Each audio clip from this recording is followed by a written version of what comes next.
Good morning, Freedom. I am sharing today about friendship and discipleship through friendships. And for some reason, this was a harder topic for me than normal, which I didn't really understand why, so I had to pray through it a little bit. I have some really deep friendships. I have friends that I've had for over 20 years, several of them, not just one or two.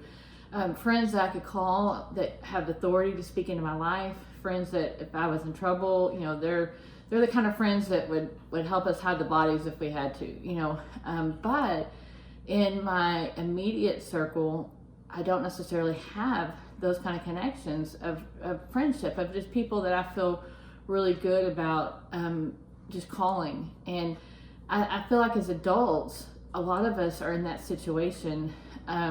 We have our families, we have our jobs, we have our careers, we have our church volunteering and the things that we do, but we don't necessarily have those connections of people that we just do life with.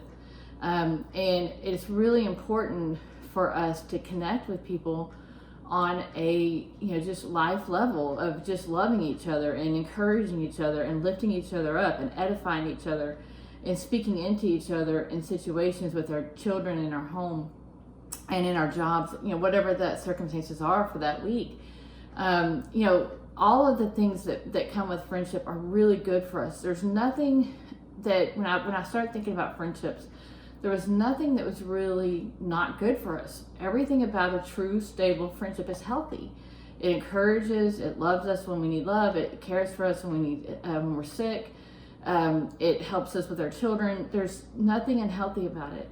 So why is it so hard for us at times to really connect to people, especially during this COVID outbreak where isolation is considered normal? And I feel like it is because Satan has come to lie, steal, and destroy.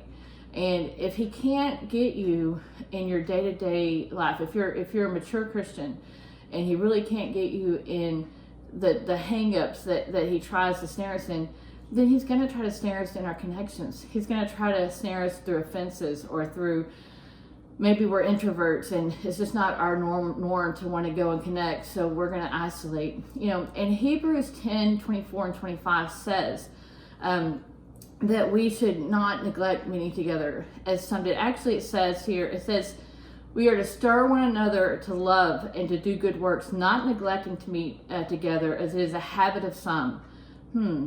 So it was a habit of some, even when Hebrews was written, to not want to naturally meet together at times. That isolation, that feeling of my four and no more, is not a new concept or a new feeling. We're human. And so connecting with people is sometimes work. And when you're tired, you don't always want to do that.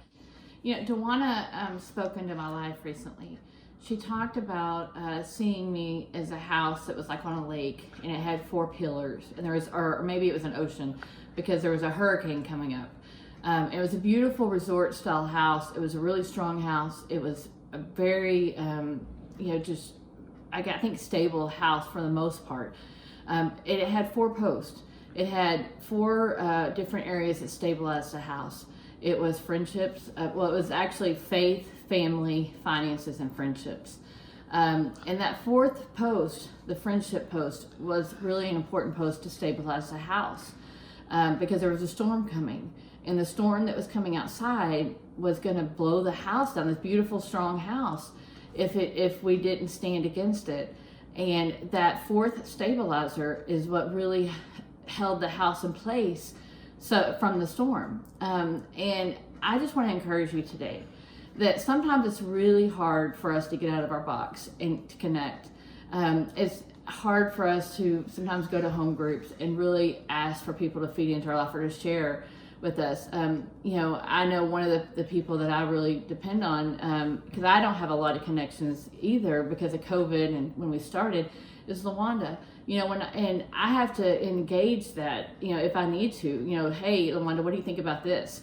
Or hey, Dewana, what do you think about this? And those are ways that I have stepped into trying to start engaging friendships in a new place.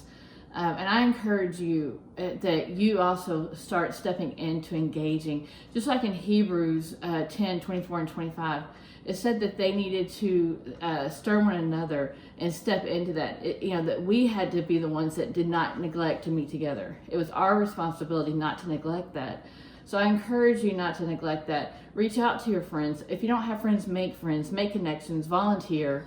And if you don't know how to make friends, I encourage you, find someone that's friendly and try to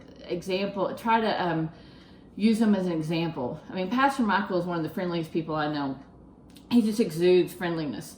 So volunteer for Freedom Feed or volunteer for somewhere else, and then put on a countenance of friendliness and connect with some people today.